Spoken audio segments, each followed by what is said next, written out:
You're listening to Radio Maria Canada, a Catholic voice wherever you are. We now present Faith, Purpose, and Power, an inspirational talk show designed to uplift, empower, and guide listeners through faith-based teachings and practical strategies. Now, here's your host, Grace Shonhiwa.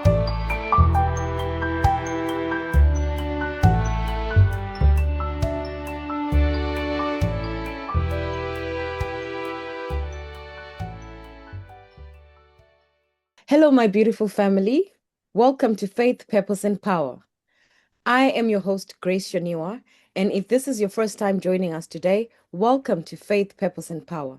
Today we celebrate the dedication of the Basilica of St. Peter and Paul in Rome. This feast reminds us of apostles' courage, faith, and dedication, building the foundation of the church and guiding the faithful. Just as St. Peter and Paul laid strong foundation for the church, we are called to build communities of love and welcome and service, especially for those in need. Just as St. Peter and Paul laid strong foundations for the church, we are called to lead. So I'm so excited to be joined by Lisa from St. Mary's Chilliwack in Canada, who works with the local Migrant Ministry. Lisa will share her experience, reflection on faith, and how we can help build and support compassionate communities for the migrants. So before we begin, you know what we do. We start with scripture reading. So our scripture reading for today is Matthew 16, verse 18. Matthew 16, verse 18. And I tell you that you are Peter, on this rock I will build my church, and the gates of hate will overcome it. I tell you that Peter, on this rock I will build my church, and the gates of heaven will not overcome it. And then second reading is Acts chapter 9, verse 15. Acts chapter 9, verse 15. But the Lord said to him, Go, for he is a chosen instrument of mine, to carry my name before the Gentiles, and the kings and the people of Israel. But the Lord said to him, Go, for in his chosen instrument, go, for he is a chosen instrument, of mine to carry my name before the Gentiles and kings and the people of Israel.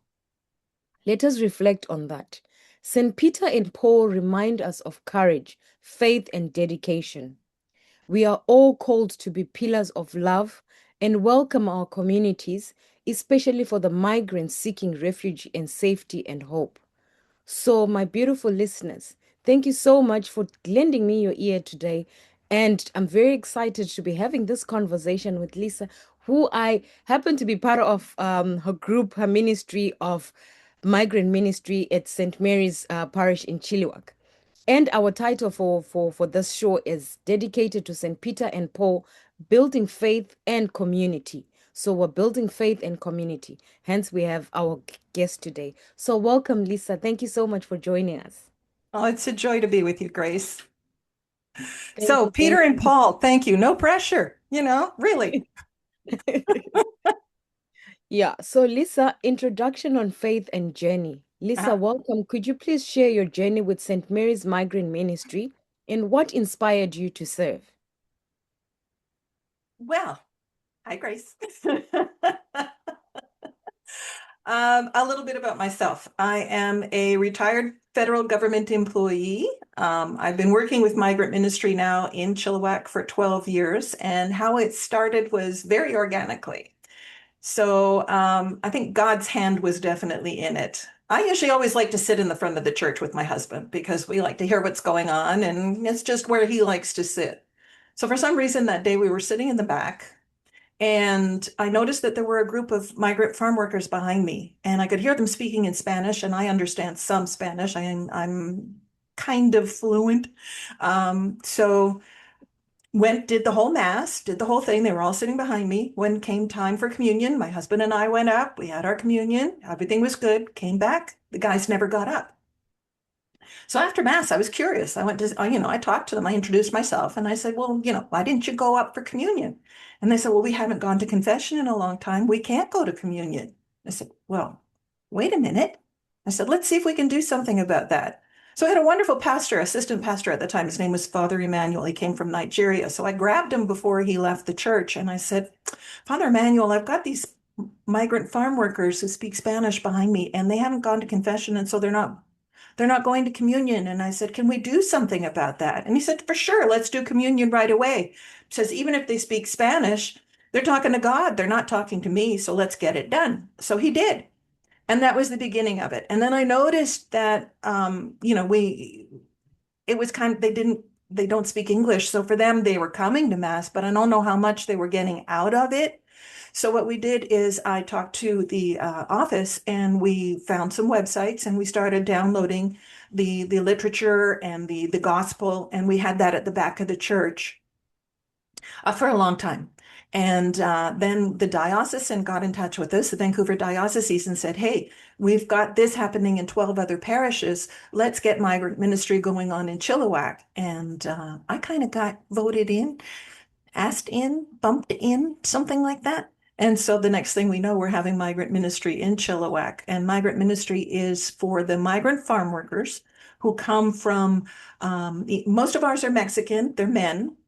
We do have some in other places. We've got 13 parishes that do it in the Vancouver Diocese. So we've got women coming from Guatemala. We've got men coming from Guatemala. Ours are mostly Mexicans, mostly men, or actually all men. And so they come in and they work, and then they go home. So that's the difference between a migrant farm worker and someone else. A migrant farm worker, in order to work in Canada, has to jump through several hoops. First of all, the government, our own employers have to prove to the Canadian government that they've advertised, and there's no one willing to do that work.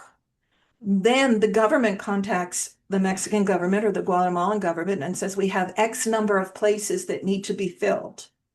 Then what happens is the migrant workers themselves, and usually they come from small villages, will apply to the Mexican government and say, I'm willing to go and work in these places.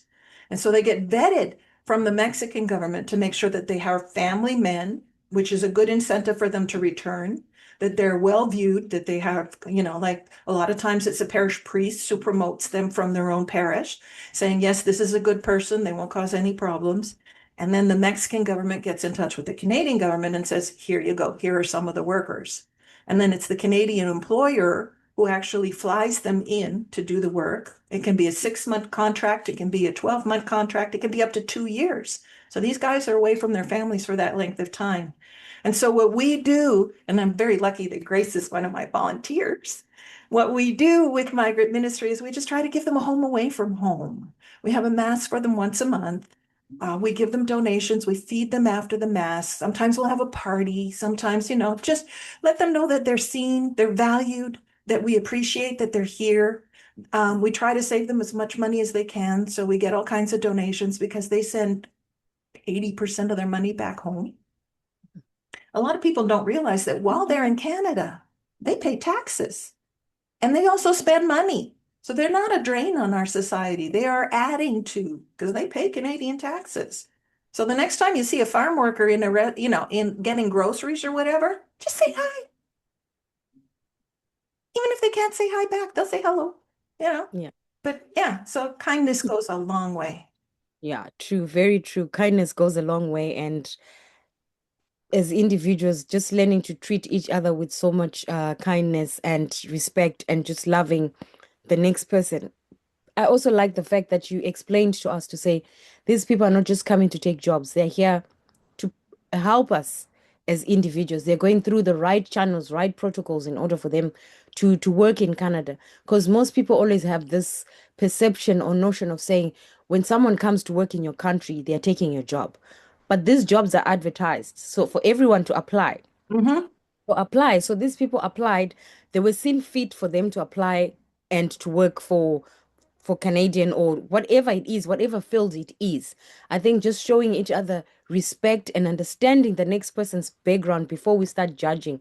Because I've always been told when you point your finger at somebody else, there are three pointing back at you. So would you be happy the way you're judging the next person? Because three fingers are pointing back at you saying, you're also not perfect, Grace. tables can be turned, tomorrow it can be you. If it was being done to you, how are you going to feel? So this is what we just need to do as individual. Be compassionate, be considering, be understanding for the next person. How does your faith guide your work, especially when challenges arise? My faith for me is very important. It's always been like from my parents. We were little and we had to kneel next to the bed and we'd say our prayers every night. I remember when I used to have to go to church and wear a little white lace thing on my head and the little white gloves. But it's just always been a part of who we are. And for me, faith with faith means action. And action can mean a lot of things. I mean, if like action can be prayer. Good prayer is action. If you pray, you're doing something. So if you're physically incapable or too busy or for whatever reason, because we've all got things that in our lives that may prevent us from volunteering the way we want to. You're a young parent, you got the kids, you're driving them all over the place. They've got activities, So you may not be able to volunteer and do stuff the way you would like to, but you can pray, Prayer is there, prayer is action. But for me, like I said, for me, we're the hands and feet and sometimes the mouthpiece of God. And so when I am doing things, especially if I'm doing things in the name of the church, like Migrant Ministry, I'm very cognizant of the fact that I'm representing. And so I take that very seriously. And so it's with a smile and just as much grace as you can find. And yeah, some days you have a bad day, but you put it behind you because they don't need to hear it. They don't need to feel it. They're there just once a month. They just want you to smile and be there and listen and have fun with them and have a good time and get away from whatever work they have and the problems that they have at work. So um, I have three brothers, right? I'm the only girl. So for me, I go to Jesus because he's a guy and I Yes. understand him. Some people go to Mary, some people go to a saint. I go directly to Jesus and we have conversations. We have some serious conversations because I'll tell him everything. I will lay it on the line with him. I will tell him everything. And most of the time, and I will say that, I mean, most of the time, when I give him a problem, some weird thing happens and all of a sudden it'll be on TV or the radio or somebody will say something and that's my answer. That's the answer I was looking for to the problem. And then it's just like somebody goes, and you go, yeah, okay, Thank you that's so God much. in action. It's Yeah. true. That's God in action. Hence, you said faith. You even defined the word faith to say it's just not only that, it's just helping. If you can't go help people, if you can't be there physically, the least you can do is pray for them. Think of them. And that for me, it speaks volumes. Building community and service. What are some of the most important ways the church can support migrants in our community? Making them feel welcome. More and more, which is great, we have welcoming communities in the parish. It's become part of a ministry where you have people at the front door, and when people walk in, they are being welcomed to this space. We want our churches, we want our sanctuaries to be that, to be a sanctuary, to be a place where people feel welcomed, wanted, needed, seen. So many times we don't feel seen in our lives. The one thing that I found out, I was listening to someone tell me that persons who are homeless, the one thing they want most of all is to be acknowledged and to be seen. Now Yes, true. that should hit you. And we're all the same. Yeah. If you're having a bad day, just somebody saying hello or telling you, my God, you look good today. Or just, you're walking into a place and someone Mhm. says, Bienvenido, welcome. We're glad you're here. And being there. And like I said, we have a mass for them now in their own language, which makes it so much better for them because they can understand and they get the gospel. And then and then we have groups that go out and do the rosary with them. And we have groups that go out and do, discovery programs with them. And so they feel part of our community, as should we all. We should all feel welcome in our own church. Mhm. How does the example of St. Peter and Paul inspire your work in building faith-filled communities? Okay. Uh, yeah, heavy persons that you're giving me to be examples. St. Peter, right? St. Peter is the rock of our church. We call him the rock. And the reason we call him the rock is because he was one of the founders of the church, if not one of the core founders of the church. And when I look at St. Peter, I look at it, I use him as an example of steadfastness. I use him as an example of also, I see him as an example of the all-encompassing love of Christ and of God. Because here's a man who renounced Christ 3 times just before he died. So I don't think he had a chance to go, oh, I'm so sorry I did this. Um, and yet he surmounted that and became one of the founding fathers of our church and the core, as we call him, the rock. As for St. Paul, when I look at St. Paul, I see a traveler.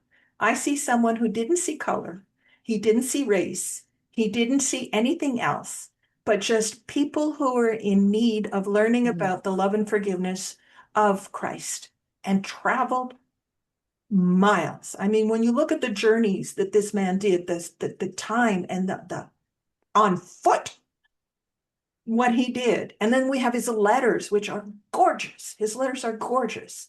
That help to teach us what it is to be a Christian. So that's how I follow those two. You have to be steadfast. You have to know that whatever happens, you can walk up to God and say, I made a mistake. I acknowledge it. I was not a good person. Please forgive me and know that you are forgiven. And then with St. Paul, it's the idea that judge not lest ye be judged, and that all are welcome, and that the openness that he had to go far and go the verve of saying, you need to hear this, you need to know this should be a part of you because I want you to have this gift. So that for me is the two things that I get from those two great saints. Wow, thank you. I like the fact that it says, on this rock I'll build my church. And learning from these two saints, we are blessed as Catholics to learn a lot from the saints, those that have gone before us. We learn, and you use it in your practical life to say, if they can do this, I can also do this also. So, with Saint Peter and Paul, for me, it's one of those saints that said, on this rock I'll build my church. So I have to, they're not necessarily saying building a church. They're saying your heart can be a church by the works that you do, especially with you. You're doing the migrant ministry. You're building a church through that because they're going to tell the next person that didn't know about a Catholic church, that didn't know that there's mass once a month. They start inviting each other and they start coming, celebrating and sharing a meal and just Yep. being together with other people. That is on its own, it's just building a community, showing togetherness, showing that we are one. We need to love each other. We need to respect each other. Besides race, color, background, where you come from, let's just learn to just love each other. For listeners who want to help, what practical steps can they take to serve migrants and make a difference in their community and their parishes? Again, make them feel welcome because they're far away from home. Um, my dad was with the military, and we were very fortunate that he was never based overseas. But can you imagine families like that where your dad is gone and he's far away and you don't see him every day. Mom's got all that burden on her. She's the one who has to pay the bills and run everything and make sure everything's okay. And then when they come back, then they've got to try and reintegrate because mom's now used to running everything. And here comes dad, and he wants to get back involved in the family. So it can be quite the dynamic. And we've had families that have split apart because of this. It can be quite difficult. So it's always a stress on them when they come and they're so far away. So if we can just be kinder and gentler, and just let them know that we're there for them, and if they have a need, that they can feel free to come to us. And as a parish community, that means a whole heck of a lot. And for people who want to get involved, well, getting involved can be many things. Like we talked about, prayer, boom, right there. If you have an extra bicycle that's in good condition and you're not using it, or your son's moved away or your daughter's moved away and you've sitting in your garage and you're not using it, find out if there's somebody who can use it. Suitcases, as long as they're in good condition, because what the guys will do is their airplane fares are paid there and to come back. That's the employer's responsibility because they're bringing them in. So the only thing they have to pay for is their luggage, right? So what they'll do is they go to secondhand stores, or they'll go to places and they will buy all kinds of clothes and things that the family might need, put them in the biggest suitcases they can find, pay the little, not little, but pay the $50 or whatever and bring it back home. And so just suitcases, warm sweaters. If you have a winter jacket, some of our guys are here over the winter. In Mexico, you don't have those big winters, right? So a warm winter jacket, reflective vest, bicycle helmets. Just think of things that you think that they might need. Call someone who is responsible, who is working in that ministry, and find out whether or not they can use it. And if they have a migrant ministry in your parish or wherever you are, come and check it out. We always welcome everybody. We welcome everybody to come and see, because that's how we get the new volunteers. I never get them to come and work the first couple of times. I want them to come and see what we do, see if it's a good fit. I mean, I've had volunteers who have been with me since the very beginning. So that's 12 years they've been with me. And I couldn't do anything without my core group of volunteers. It's just not possible. The people who are with me, like Grace, are amazing. And I love them, and we get along so well, and we have a good time. And that's part of the thing of what we do. So yeah, just if you're interested in any kind of parish activity, get in touch with your parish and see where you can be used, where you can fit in, where prison ministry. There's every kind of ministry. A prayer group, find a fit and fill that fit, and you'll make friends, and you'll feel so much blessings, more deeply involved in your own community.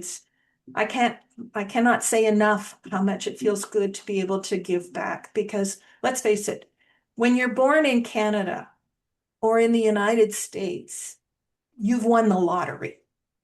You've won the world lottery. I don't go to bed scared. I don't go to bed thinking that someone's going to charge into my house and take somebody from my family away from me. I'm very lucky I don't go to bed hungry. I've got, I have services. We have, social services in Canada that help us. So in so many countries, none of that exists. So just by being born in Canada, you have won the world lottery. So it's time, sometimes it's good to pay back a bit. Yeah, which is very, very true. I love what you said, giving back. Sometimes you don't have to necessarily be involved. If you are a family and you know that you've got things that you don't use in your house, why not contact your local parish or go through to any church close to you and just give those things that you're no longer using? Because it's no point in you holding on to it, whereas somebody else can actually make good use of it. The clothes that we have, sometimes we buy things. I'm also to blame. I buy things and I see it and I'm like, oh no, it's trending or it's looking nice. I buy it when I get home and I'm like, yeah, do I really want to wear it? And then years down the line, I've never worn it.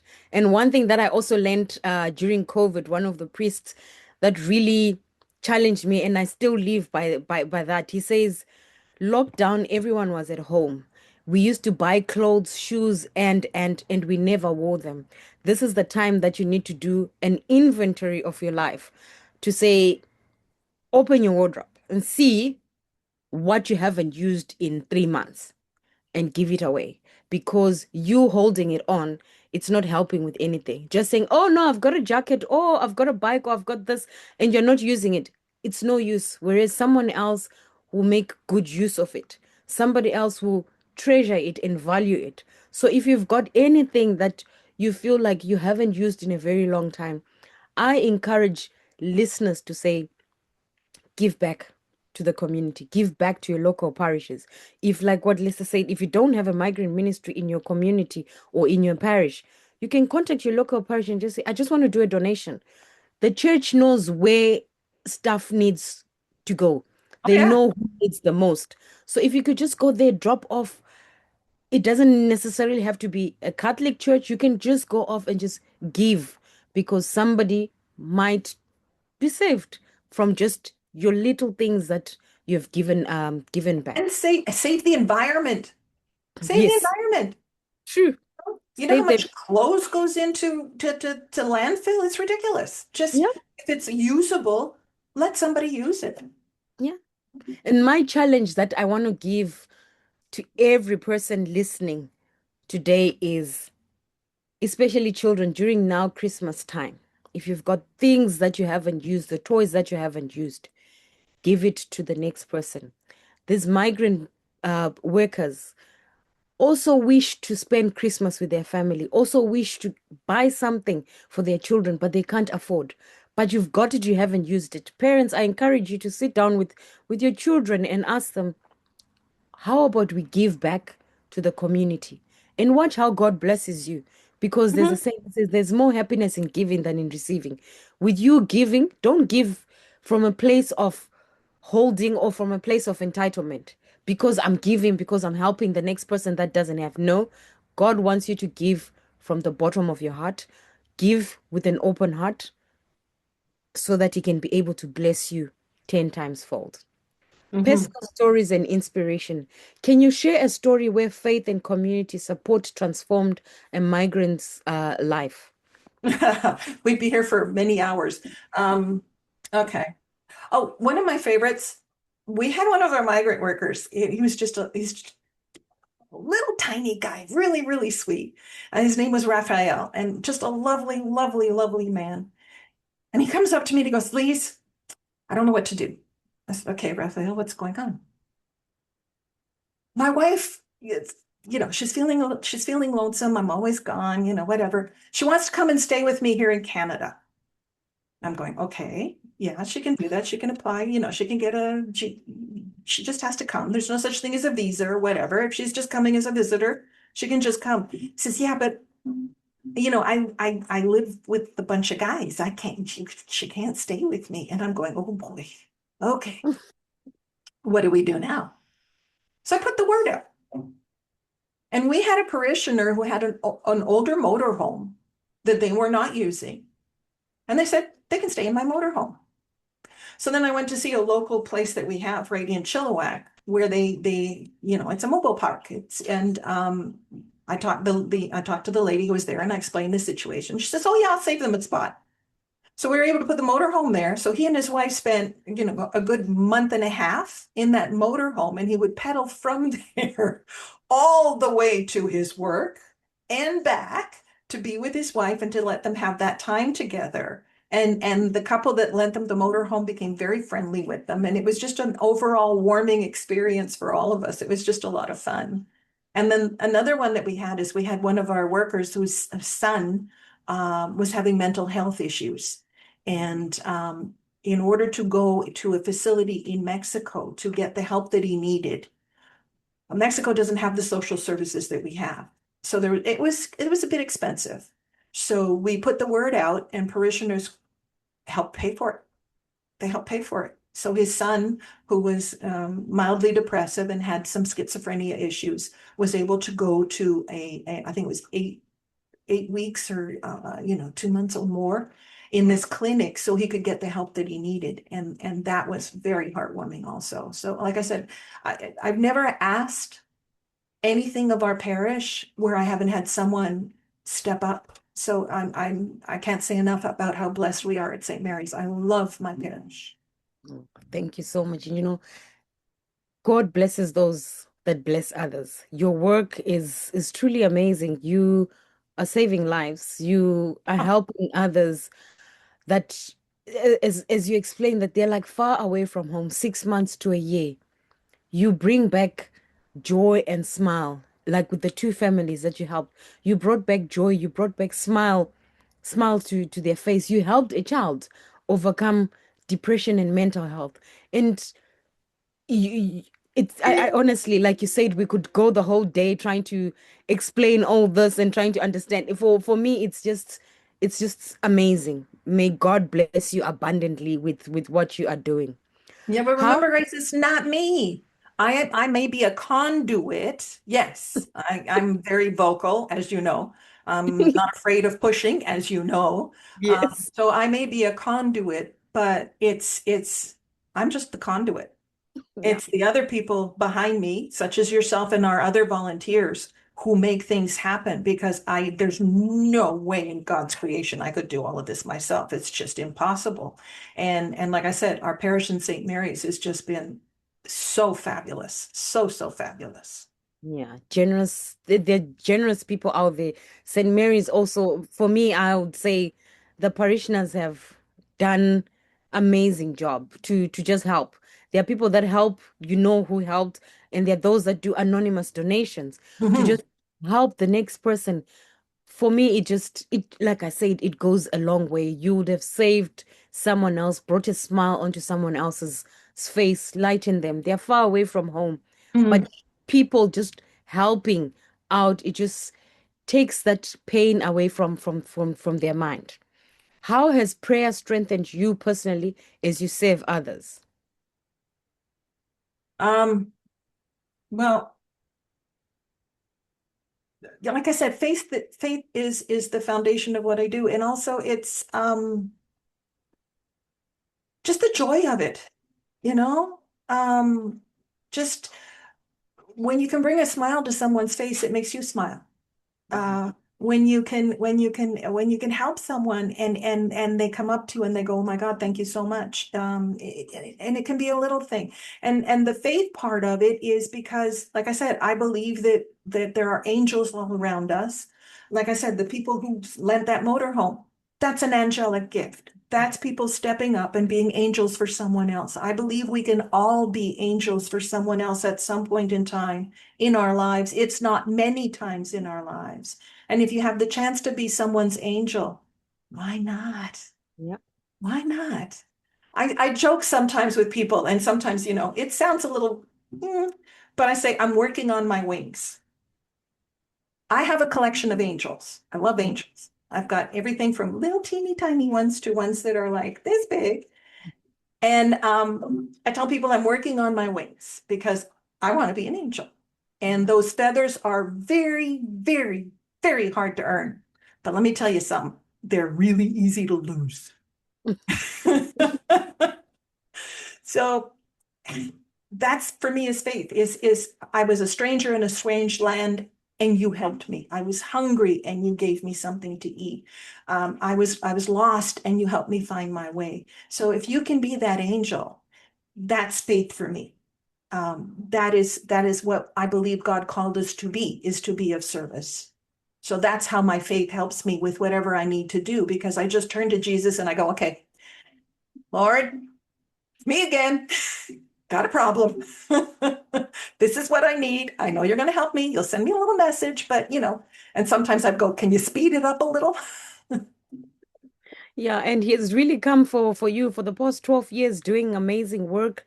The work that you have done, the lives that you have touched, you have helped people that I'm sure when they sit down and say, I never thought I'd take my child to university, or I never thought I'll I'll do this for my family. Because there's some people that come when they're at their lowest, they don't have anything, they don't know what to do. They've got kids that are like super intelligent, but they can't afford school fees. But with them being here, they're helping take that child out of the streets. They're helping taking that child from doing drugs, from doing all criminal things that you can ever think of one would do. Yeah. And it's the You have helped that. education. Yeah. Education, because we've got some of our guys, their kids are now lawyers and doctors and architects and nurses, and because they've been able to pay the educational fees to get their kids through school. And that carries down through the generations, because that child will make sure that their children are educated. So it's this ongoing cycle of help and assistance that you had a small part in, and that brings joy. That brings a lot of joy. When one of the guys comes up to me and says, my daughter just graduated or my son just graduated or, then that, hey, hello, yes. Yeah, you feel like you've ticked a box and you've done something. Like, when God calls you, you'd say, like, yeah, I've really fulfilled my part. I've really done what I need to do. So Mhm. yeah, thank you so much. Closing encouragement. Yeah. As we commemorate St. Peter and Paul today, what message of hope and encouragement would you leave with our listeners today? Um, Hope and encouragement, just life is short. Um, you never know. Today is the only day you get. Today's it. You're not guaranteed tomorrow. Nobody, when you go to bed tonight, nobody says you're gonna wake up tomorrow. Yeah. Life happens very quickly. I'm 65 now. I know. So take advantage of it. If you can help somebody today, it's strange, eh? I used to be a brownie. I used to be a brownie. I still remember my pledge. I promised to do my best, to do my duty to God, the Queen, and my country. In my day, it was the Queen, to help other people every day, especially those at home. So if you can help somebody, you have made your day worthwhile. That ticks a box right there. If you can go to bed and put your head on that pillow and you know that today you were of assistance, either at the house, in with your family, outside, whatever. But if you can put your head on that pillow and say, today I was able to do something nice, I was able to do something good, then you will sleep well, and then you know that your rest is earned. Yeah. For me, it was really a blessing to be part of Migrant Ministry. It's still a blessing for me because I feel like, you look forward to doing it once a month. Because me being a Vincentian, helping our friends in need, I feel like I'm called to serve by me doing the Migrant Ministry work. I feel like I'm also doing St. Vincent de Paul work. For me, it brings joy, it brings fulfillment because I love helping, I love giving back to the community. It's just in my DNA. That's how, not even in my that's how we were raised. Both my parents used to be those people that love to help, especially when they passed on. We're like shocked at the funeral. They say, "Oh, your parents did this," and we're like, "Oh, really? But how come we didn't know?"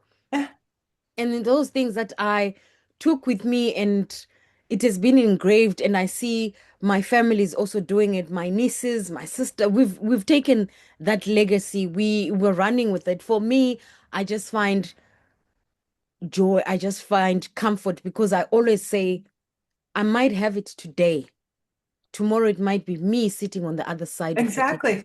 Exactly. And who might help you, you don't know. So treasure and value what you have now, because tomorrow is not guaranteed. God can turn any situation in a heartbeat. When God I, can. yeah, when I meet Jesus, and he's going to look at me, he says, you talk to me a lot, eh? And when I meet Jesus, I hope I can stand there and go, I did my best. I wasn't perfect, but I did my best. And then that's all we can do is we can do our best. And every day we try to do a little better. And sometimes we fall back, but keep going. And every day you try to do a little better. And if you're blessed as I am with a great family and great friends and a great community, then thank God, because you know that in the world that is not the case in a lot of places. And so our bishop, one of our priests, Father Gary, is now a bishop, Bishop Gary Gordon. And the one thing he used to always say is you should have an attitude of gratitude. And boy, does that stay. So God bless you, Grace. And Thank you thank you so for much. having me. And I love Yeah, having you in our ministry. thank you. Thank you so much, Lista, for sharing your heart and experience. Your work is a living reminder that faith and action go hand in hand. Just as St. Peter and Paul laid the foundation of the church, we too can build communities rooted in compassion, love, and hope. To our listeners, reflect this week on how you can save others, welcome the stranger, and live out your faith in action. Our quote for today, it says, "Go therefore and make disciples of all nations. Go therefore, make disciples of all nations, which is Matthew 28, verse 19. Matthew 28, verse 19. So if this program has touched you one way or another, don't forget to visit our website, www.radiomaria.ca, and listen to us anytime, 24 hours, 7 days a week. Support our mission, donations at radiomaria.ca. Donations at radiomaria.ca. Your generosity helps bring faith, love, and hope to communities everywhere. So share this program with someone who might need it. And don't forget to like, follow, and subscribe at Grace Chiedza, and let's continue the conversation using the hashtag Faith, Purpose, and Power. Faith, Purpose, and Power. Remember, God loves you. I love you. The best is yet to come. Stay blessed and keep walking in faith, purpose, and power.